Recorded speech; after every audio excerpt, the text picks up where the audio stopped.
राजनीति करके अपनी ओछी राजनीति को आगे बढ़ाने का है, जो मोदी जी के नेतृत्व में कभी संभव नहीं होगा। वहीं बैठे रहोगे और घटते चले जाओगे, ये ध्यान में रखें। Now matters rise with permission. Srimati Rekha Sharma ji. Thank you, Honorable Chairman, sir, for letting me speak on this important issue regarding train number 09639/09640 Madar Ajmer Rohtak Special, presently operated as special service between Rajasthan and Haryana. This train provides crucial direct rail connectivity between Ajmer in Rajasthan and key districts in Haryana, including Rewari, Narnaul, Jhajjar and Rohtak. It is extensively used by daily commuters like students, employees, traders and pilgrims travelling to prominent religious destinations in Rajasthan. However, sir, due to its operation under special category, passengers face uncertainty regarding its long-term continuity and reservation facility remains limited.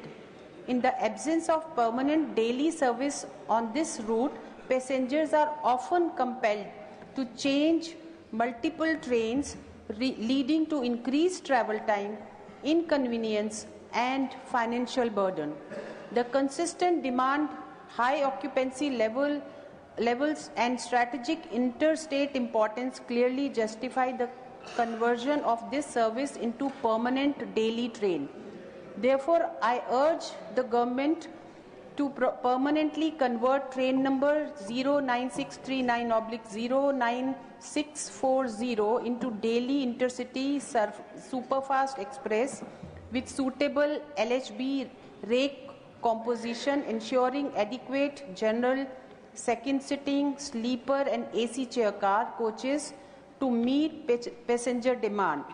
This step will significantly strengthen regional connectivity between Haryana and Rajasthan, facilitate educational, commercial and religious travel and enhance railway revenue. I request Honourable Minister of Railways to take immediate and favourable action in this matter. Thank you, sir. Shriman Ramlal Suman ji. Shriman Ashok Rao Sangar Rao Chauhan ji. आदरणीय सभापति महोदय जी, नांदेड़ और लातूर महाराष्ट्र के मराठवाड़ा क्षेत्र के दो महत्वपूर्ण शहर हैं। ये शहर मराठवाड़ा के साथ साथ कर्नाटक और तेलंगाना के कई जिलों के लिए कृषि, शिक्षा और व्यापार के बड़े केंद्र हैं। लेकिन इन दोनों शहरों के बीच अभी तक सीधी रेल मार्ग नहीं है। अभी नांदेड़ से लातूर जाने के लिए ट्रेन परभनी परली के रास्ते से जाती है। इस मार्ग की दूरी लगभग 212 किलोमीटर है और यात्रा में करीब 6 घंटे लगते हैं, जबकि नांदेड़ और लातूर के बीच सड़क मार्ग अगर जाएंगे तो लगभग 144 किलोमीटर है। इसलिए इस मार्ग पर अधिकतर यात्री और माल परिवहन सड़क से ही होता है।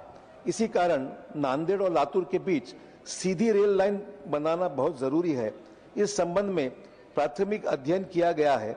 रिपोर्ट के अनुसार दोनों शहरों के बीच नई रेल लाइन की लंबाई लगभग 104 किलोमीटर होगी और यह दूरी लगभग 1.25 घंटे तक में तय की जा सकती है।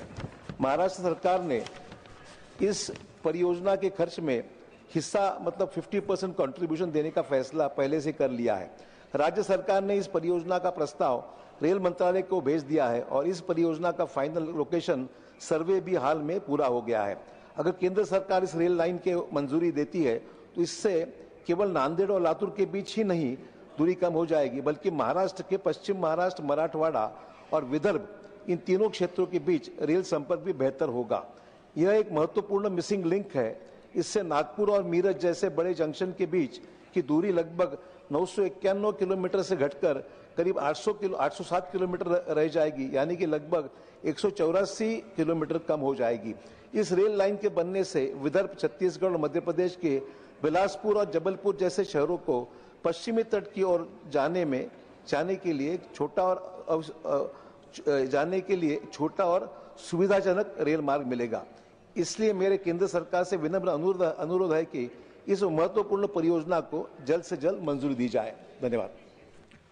श्रीमती रजनी अशोक राव पाटिल जी, डॉक्टर मेहता विश्राम कुलकर्णी जी। माननीय सभापति महोदय, मैं इस शून्यकाल के माध्यम से देश में बढ़ती सड़क दुर्घटनाओं की समस्या की ओर आपका और सदन का ध्यान आकर्षित करना चाहती हूँ। उपलब्ध आंकड़ों के अनुसार देश में 2024 में 1,80,000 से भी ज्यादा लोगों की सड़क दुर्घटना की वजह से मृत्यु हुई है। महाराष्ट्र में 2024 में 36,000 सड़क दुर्घटनाओं में 15,400 लोगों की मृत्यु हुई। पुणे में पुणे पुलिसों के आंकड़ों के अनुसार 1404 सड़क दुर्घटना में 320 लोगों की मृत्यु हुई और 1320 लोग घायल हुए। यह स्थिति जो है ये स्पष्टता से गंभीरता दर्शाती है। इन रोड एक्सीडेंट्स में 60% पीड़ित या बाधित 18 से 34 साल की आयु के हैं, जो देश की सबसे उत्पादक और ऊर्जावान आबादी का प्रतिनिधित्व करती है।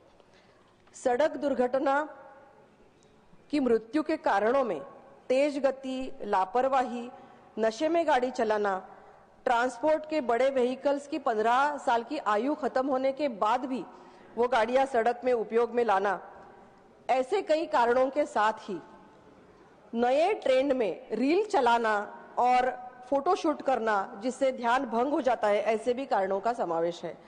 मोटर व्हीकल एक्ट के अंतर्गत नशे में वाहन चलाना लापरवाही और दंडनीय अपराध है।